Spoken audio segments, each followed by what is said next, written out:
Self-prioritization is not selfish, it's essential. For far too long, the word selfish has been used as a weapon to guilt women into silence, compliance, and self-neglect.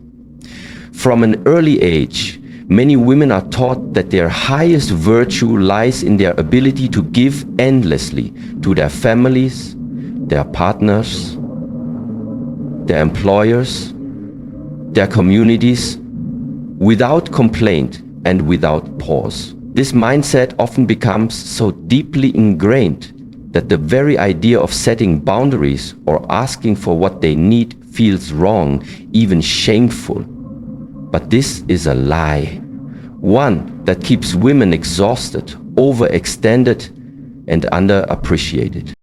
Putting yourself first does not mean turning your back on the people you love or abandoning your responsibilities. It means recognizing that your life is your own and that no one else can or should take responsibility for your happiness, health, or healing. It means understanding that your needs are not a burden, but a right. Every time a woman chooses to rest when she's tired instead of pushing herself to exhaustion for others, she's not being selfish, she's being smart. Every time she chooses to say no to something that drains her energy or compromises her values, she's making a conscious decision to honor her self-worth. Society often glamorizes the image of the self-sacrificing woman, the one who never asks for anything, who smiles through her pain, who says yes even when she's drowning. But there is nothing noble about neglecting yourself until you break. There is nothing admirable about putting everyone else's needs ahead of your own so consistently that you forget who you are. True strength lies in knowing your value and protecting your peace. When a woman puts herself first, she is not rejecting others, she is reclaiming herself. She is declaring that her time is valuable, her voice matters, and her well-being is non-negotiable.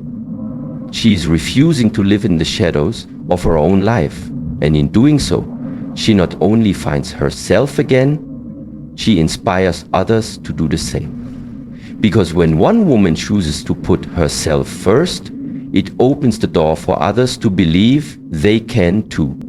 And that, more than anything, is how change begins. Society often conditions women to sacrifice. This conditioning is subtle, persistent, and deeply woven into the fabric of cultures around the world. From a young age, girls are praised for being good, obedient, helpful, and selfless. They are taught to be the peacemakers in their families, the caregivers among their friends, and the supporters in their communities. Little by little, the message becomes clear. A woman's value lies in how much she can endure, how much she can give, and how little she demands in return. Over time, this socialization becomes internalized, and many women begin to wear self-sacrifice as a badge of honor, without realizing the toll it takes on their bodies, minds, and spirits. The expectations are everywhere, spoken and unspoken. Women are expected to be the ones who stay late to finish the work that others left behind, to give up their dreams for their children, to silence their own pain so that others can be comfortable. They are expected to be the ones who forgive first, adjust constantly, and keep the peace, even at the cost of their own well-being. And when a woman dares to break this mold, when she chooses herself over the demands of others, she is often met with criticism, labels, and guilt. She is called difficult, selfish, cold, or ambitious, not because she's doing anything wrong, but because she is disrupting a system that benefits from her silence and self-denial. What makes this conditioning even more powerful is that it is passed down not just through media and institutions, but through generations. Many women learned these patterns from their mothers, who learned them from theirs. It becomes a legacy of quiet suffering, where love is shown through sacrifice and identity is shaped around being needed rather than being known. In this cycle, women lose touch with their own desires, passions, and limits. They learn to measure their worth not by who they are, but by what they can do for others. Yet this pattern does not serve women. It drains them. It leads to burnout, resentment, and a sense of invisibility. It causes women to live in constant tension, feeling guilty when they care for themselves, yet exhausted when they don't. The irony is, the very things society claims to honor in women, our capacity to nurture, is weaponized to keep us from nurturing ourselves. This kind of conditioning does not uplift women, it confines them. The truth is, no one can give endlessly without breaking, and women should not have to break in order to be seen as worthy. The more we recognize the ways in which society conditions women to sacrifice, the more we can challenge those expectations and rewrite the narrative. A woman is not just a role to fill or a function to perform. She is a whole human being with her own needs, dreams, and boundaries. That truth must be acknowledged, respected, and defended, not just by others, but by women themselves. Putting yourself first leads to wholeness. When a woman consistently chooses to prioritize her own needs, desires, and well-being, she begins to return to herself in the most profound way. Wholeness is not about perfection. It's about alignment. It's about no longer being fractured by constant compromise or worn down by trying to meet everyone else's expectations. It's about reconnecting with every part of yourself. Your body, your emotions, your intuition, your ambitions, and your spirit. And that process begins with the courageous decision to choose yourself. In a world that constantly pulls women in 100 different directions, self-prioritization is a way to reclaim balance and inner peace. Women often find themselves stretched thin, constantly responding to the needs of others, rarely checking in with their own emotional state or physical well-being. The pressure to multitask, to perform, to nurture, and to give without asking for anything in return can become so overwhelming that it leads to deep emotional fatigue. Over time, this disconnection can manifest as anxiety, depression, chronic stress, or a persistent feeling of being lost or unfulfilled. When a woman begins to place herself at the center of her own life, not in an egotistical way, but in a grounded and intentional way, she starts to heal. She becomes more in tune with what energizes her and what drains her. She starts paying attention to how she feels in her relationships, her work, and her environment. She learns to say no without guilt and yes without hesitation. These choices, though simple on the surface, are revolutionary because they signal a shift in identity from being a constant responder to being the conscious creator of her own life. Wholeness also means embracing the fullness of who you are, including the parts you were taught to hide or diminish. It's about claiming your voice, your desires, your truth. When you put yourself first, you give yourself permission to explore what truly matters to you, not what you were told should matter. You start investing in your growth, your rest, your joy. You allow yourself to be seen, not just as someone who supports others, but as someone who deserves support, admiration, and care. You realize that your worth is not dependent on how much you do for others, but on the simple fact that you exist, and that is enough. A woman who feels whole is not easily shaken. She moves with clarity. She makes decisions rooted in self-awareness. She stops seeking constant external validation because she's found internal stability. That inner wholeness becomes her anchor, her compass, and her shield. It doesn't mean she stops loving or giving. It means she loves and gives from a place of overflow, not depletion. You cannot pour from an empty cup. This saying, though simple, speaks a deep truth that women often overlook in the hustle of daily life. Many women are conditioned to give of their time, energy, love, patience, and attention without limits. They do it out of care, out of duty, out of habit. They show up for others even when they're exhausted. They say yes when their bodies scream no. They continue to serve long after they've run out of emotional fuel. But eventually, something begins to crack. The burnout, the fatigue, the silent resentment, they all become signs that their cup is empty, and yet the demands keep coming. The cup symbolizes a woman's internal resources, her emotional capacity, mental focus, physical strength, and spiritual grounding. When she constantly gives to others without restoring herself, her inner resources begin to dry up. The emotional reserves that allow her to be patient, nurturing, and present start to diminish. Her focus becomes scattered. Her body becomes tired, maybe even sick. And the joy that once accompanied her giving turns into bitterness and obligation. She's running on fumes, yet she's still expected to keep going. The tragedy is that many women don't realize they're depleted until it's too late, until they break down, shut down, or fall apart. And even then, some are made to feel guilty for stepping back or for needing rest. The truth is, rest is not laziness. Saying, "I need time for me" is not weakness, it's wisdom. Replenishing your cup is not only your right, it's your responsibility. Because when you allow yourself to recharge, you become more capable of showing up with intention, clarity, and genuine care. Self-care is often misunderstood as indulgence, but it's really about preservation. It's about checking in with yourself and asking, what do I need right now? Do I need rest? Do I need solitude? Do I need inspiration? Do I need support? And once you know the answer, giving yourself the permission to act on it.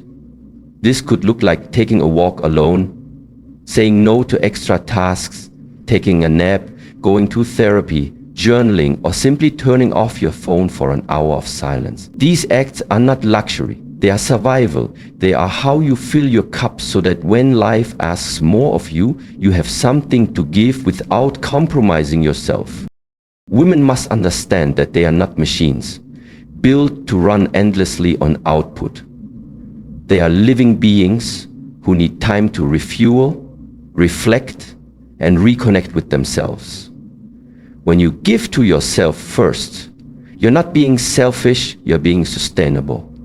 You're ensuring that when you give to others, you do so from a place of fullness rather than obligation.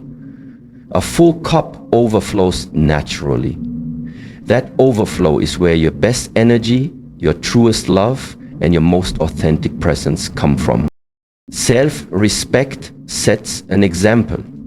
When a woman chooses to honor herself, her time, her values, her needs, she sends a powerful message to everyone around her, whether she realizes it or not. Self-respect is not something that is simply declared, it is demonstrated every day in the way a woman carries herself, the decisions she makes, and the boundaries she upholds. It is seen in how she speaks about herself, how she allows others to treat her, and how she responds when her worth is challenged. And perhaps most importantly, it is reflected in the example she sets for those who watch her, particularly young girls and women who are learning how to navigate a world that often teaches them to make themselves small. When a woman walks into a room with confidence, not arrogance, but grounded self-assurance, she gives others permission to do the same. When she says no without apology, when she chooses rest without guilt, when she walks away from relationships or environments that no longer honor her growth, she is leading by example. She is showing that it is not only acceptable but necessary to value oneself. She becomes a living reminder that dignity is not something you beg for, it's something you claim through the choices you make. This kind of self-respect has a ripple effect. Children, especially daughters, learn by watching the women in their lives. When they see their mother or sister or teacher putting herself first, not selfishly, but with strength and grace, they internalize that behavior. They begin to understand that being kind does not mean being a doormat, that being loving does not mean tolerating mistreatment, and that being available to others does not mean abandoning oneself. Young girls grow up thinking, if she can do it, so can I. And that belief becomes a foundation for how they value themselves in friendships, in partnerships, in careers, and in life. The same is true for peers, colleagues, and even strangers. A woman who respects herself shifts the energy in any space she enters. She challenges outdated norms that expect women to be endlessly accommodating, overly humble, and constantly agreeable. Her presence disrupts those patterns and replaces them with something far more powerful. The idea that women can be loving and assertive, generous and discerning, supportive and self-protective, all at the same time. Self-respect also teaches others how to treat you. People learn quickly what you will and will not tolerate, based on how you carry yourself and what you allow. When a woman has firm but healthy boundaries, others either rise to meet them or fall away, and either outcome is a form of protection. The clarity that comes from self-respect removes confusion and unnecessary conflict. You no longer need to prove your worth or fight for basic decency, because your actions already communicate your standards. And perhaps most importantly, self-respect reinforces your own inner belief in your value. Every time you advocate for yourself, every time you prioritize your well-being, you strengthen the bond you have with yourself. You start to feel safer in your own presence. You stop second-guessing your instincts. You begin to trust your voice more and need external validation less. And from that place of self-trust, you are able to build a life that aligns with who you truly are, not who the world expects you to be. Personal dreams and goals matter. Every woman carries within her a unique set of hopes, talents, visions, and ambitions, many of which are often buried under the weight of responsibilities, expectations, and societal norms. From a young age, women are frequently steered toward roles of support and service rather than leadership or self-expression. They are praised for being reliable, accommodating, and helpful, but rarely for being bold, independent, or visionary. Over time, this messaging can lead women to suppress their own dreams, placing them on the back burner in order to prioritize the dreams of others. And yet, those dreams still live within them, quietly waiting for permission to rise. Every dream a woman carries, whether it's to write a book, start a business, travel the world, go back to school, or simply create a life on her own terms, is a reflection of her deeper self. These goals are not just ambitions, they are expressions of purpose and identity. They are the parts of her that are not tied to being a wife, a mother, a daughter, or a friend, but simply to being herself. When those dreams are neglected or dismissed, something within her begins to dim. She may appear to be functioning, even thriving, in the roles assigned to her. But inside there is often a quiet longing, a sense that something vital is missing. Prioritizing personal dreams isn't a luxury, it's a necessity for fulfillment. A woman's dreams give her direction, energy, and a sense of aliveness. They are a spark that keeps her connected to her passions and to her potential. When she allows herself to pursue what excites her, she becomes more engaged with life, more creative, more resilient.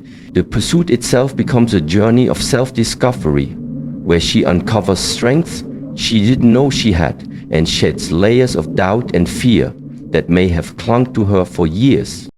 Of course, this path is not always easy. Women are often met with resistance, both external and internal, when they begin to choose their own dreams.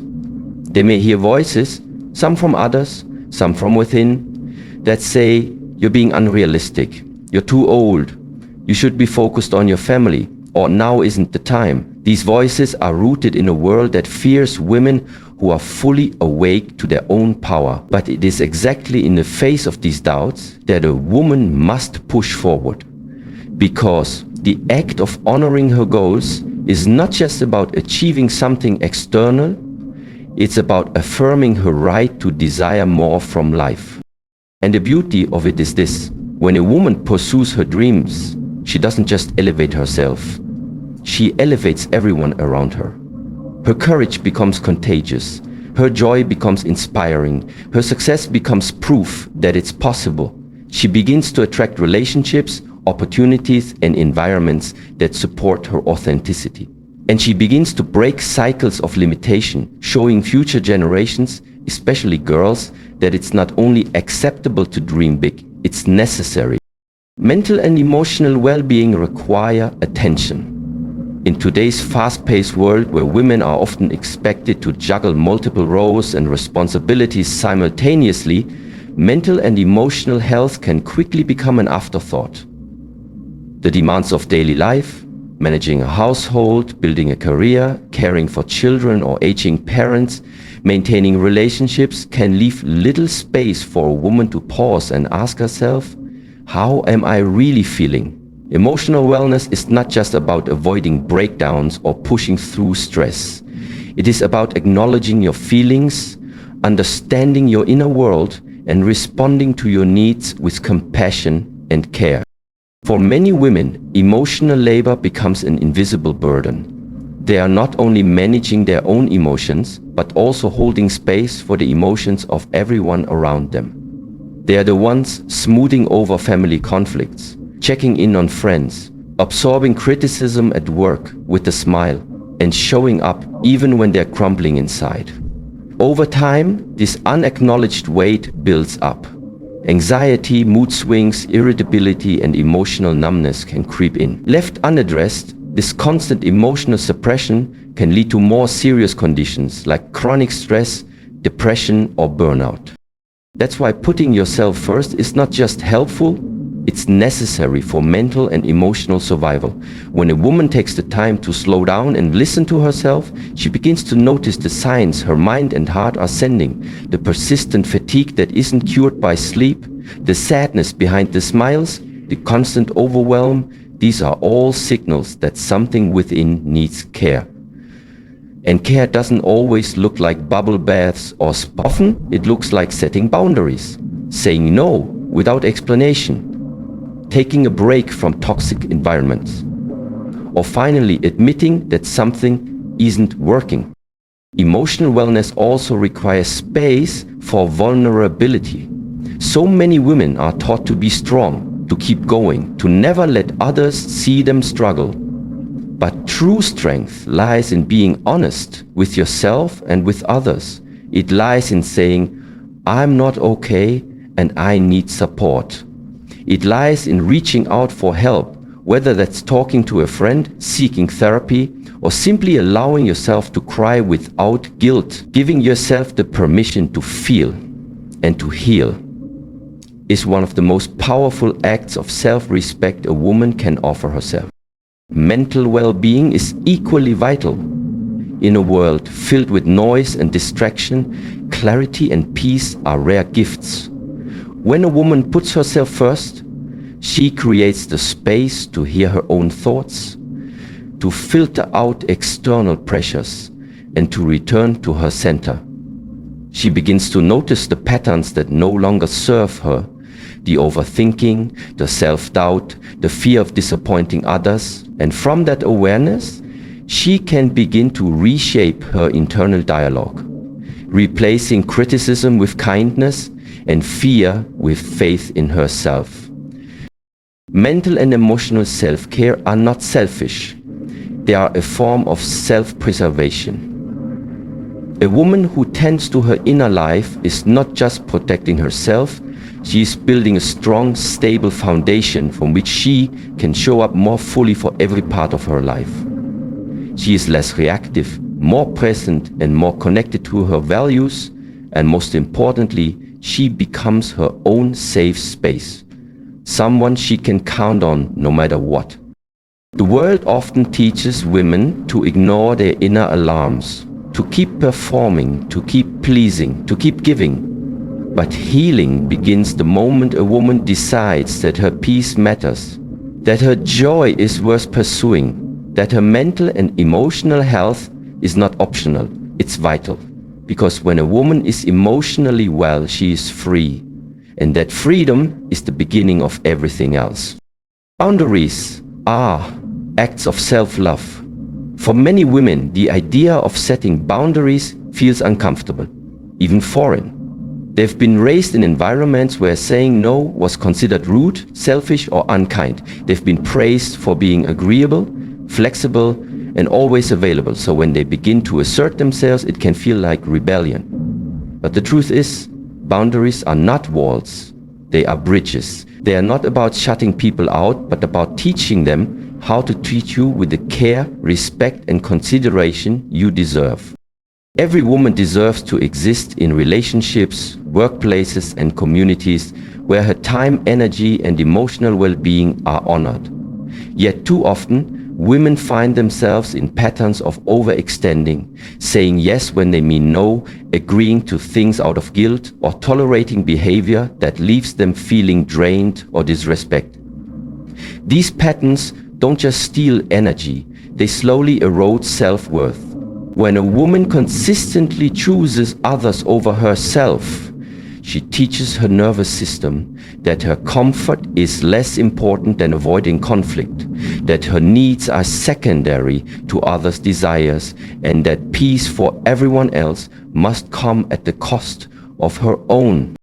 But when a woman begins to set boundaries, everything changes. She starts by identifying what is and isn't acceptable for her, emotionally, physically, mentally, and even spiritually. She begins to recognize where she feels most exhausted, most resentful, most disrespected. Those feelings are not signs of weakness, they are signals. And honoring those signals is the first act of reclaiming her space and her peace. Boundaries might look like telling a loved one, "I'm not available to talk about that right now," or informing a boss, "I won't be responding to emails after work hours." They might mean limiting time with people who constantly take but rarely give, or creating rituals of rest and solitude that are non-negotiable. Of course, setting boundaries doesn't guarantee instant understanding. Some people will resist, question, or challenge them, especially those who benefited from a woman having none. But the discomfort of someone else's reaction is not a reason to abandon yourself. In fact, the more you honor your limits, the more you cultivate a sense of trust within. You begin to feel safe in your own presence. You realize you don't have to endure discomfort just to be liked or loved. And from that place, you stop shrinking yourself to fit into spaces that were never built to support you in the first place. Boundaries also create room for healthier relationships. When you know where you end and another person begins, you stop trying to manage their emotions or fix their problems at the expense of your own sanity. You allow others to take responsibility for their actions while holding space for your own truth. That clarity fosters mutual respect. People start to meet you where you are, not where they want you to be. You begin to attract connections that honor your values, not just your availability. More importantly, boundaries are an act of deep love toward yourself. They say, "I matter." They affirm your right to rest, your right to space, and your right to peace. They protect your energy so that you can invest it in the people and pursuits that truly nourish you. And they free you from the exhausting cycle of overgiving, over-explaining, and overcompensating. When a woman chooses to draw a line, she is not pushing others away. She is drawing herself closer to her own truth. She is choosing not to betray herself for the sake of being accepted. She is choosing to honor her own rhythm, her own needs, and her own voice. And in doing so, she sends a clear and powerful message. I am not here to be consumed. I am here to be respected. Putting yourself first teaches others how to treat you. The way we treat ourselves sets the tone for how others perceive and respond to us. When a woman consistently puts herself last, when she constantly sacrifices her needs, diminishes her voice, or tolerates mistreatment in order to avoid confrontation, she unintentionally signals to those around her, that this is acceptable. Over time, people begin to believe that she will always be available, always forgiving, always accommodating, regardless of how they behave. And the more it happens, the harder it becomes to reverse that pattern. But when a woman decides to put herself first, not in a way that disregards others, but in a way that respects herself, she begins to teach those around her something different. She teaches them that her time is valuable, that her voice matters, that her presence is a privilege, not a guarantee. She demonstrates through her actions that she has standards that are rooted not in ego, but in self-awareness and self-respect. It starts with the small choices. Saying no without apology, speaking up when something feels off, choosing not to respond immediately to every request, asking for what she needs instead of waiting for someone to guess. These decisions may seem minor on the surface, but they are profound in impact. They tell the world, I am paying attention to myself. And when people see a woman honoring herself consistently, they begin to adjust their behavior in response. They understand that they cannot cross certain lines, that her energy is not something to be taken lightly, and that her boundaries are not suggestions, they are expectations. This kind of self-prioritization doesn't push people away, it filters them. It reveals who is truly aligned with your growth and who is only comfortable with your silence, your sacrifice, or your compliance. Some people may resist this shift, especially if they've grown accustomed to your constant availability or unquestioning support. They may accuse you of changing, becoming distant, or not being the same anymore. But that's not a reflection of your failure. It's a reflection of their discomfort with your evolution. Growth often requires letting go of what once felt familiar, even if it means facing some level of discomfort or criticism. And yet, the reward is worth it, because the people who remain, those who respect your boundaries, support your choices, and cheer for your healing, are the ones who truly deserve a seat at your table. These relationships become more authentic, more mutual, and more rooted in genuine care rather than dependency or manipulation. When you put yourself first, you also model this behavior for others, especially for younger women, daughters, friends, and peers. You show them that self-worth is not a concept, it's a practice. That it's okay to have limits. That being kind does not mean being a martyr. You become a living example of what it means to value yourself unapologetically. And in doing so, you empower others to do the same. Ultimately, how you treat yourself becomes a silent instruction manual for how the world treats you. If you speak kindly to yourself, others are more likely to speak kindly to you. If you show up for yourself with consistency and grace, others learn to do the same. And if you demand respect through your actions, you'll begin to see it reflected in your relationships, your work, and your environment. When a woman puts herself first, she inspires others to do the same. There is a quiet, undeniable power in witnessing someone live in alignment with their truth. A woman who chooses to prioritize herself, who makes her well-being, her growth, her passions, and her peace non-negotiable, becomes more than just an individual on a personal journey. She becomes a source of inspiration, a symbol of what is possible, especially in a world that too often tells women their worth is measured by how much they can give, sacrifice, or endure for others. Her presence alone challenges deeply rooted norms. Society has long conditioned women to believe that their highest calling is to serve, to support, to care for everyone else before themselves. This expectation is reinforced in families, in media, in workplaces, and even in romantic relationships. So when a woman begins to put herself first, she disrupts this narrative, not loudly or aggressively, but through the simple, courageous act of choosing herself. She starts saying yes to things that light her up and no to things that drain her. She stops apologizing for taking up space. She stops waiting for for permission to rest, to speak, to shine. And in doing so, she opens the door for others. Friends begin to notice. They observe her newfound confidence, her clarity, her calm. They start to ask questions, not out of judgment, but out of curiosity. How did you learn to say no? How did you find the courage to leave that job, that relationship, that pattern? Without even trying to teach, she becomes a teacher. Not through advice, but through embodiment. Her life becomes living proof that prioritizing oneself isn't selfish. It's healing, it's liberating, and it's absolutely necessary.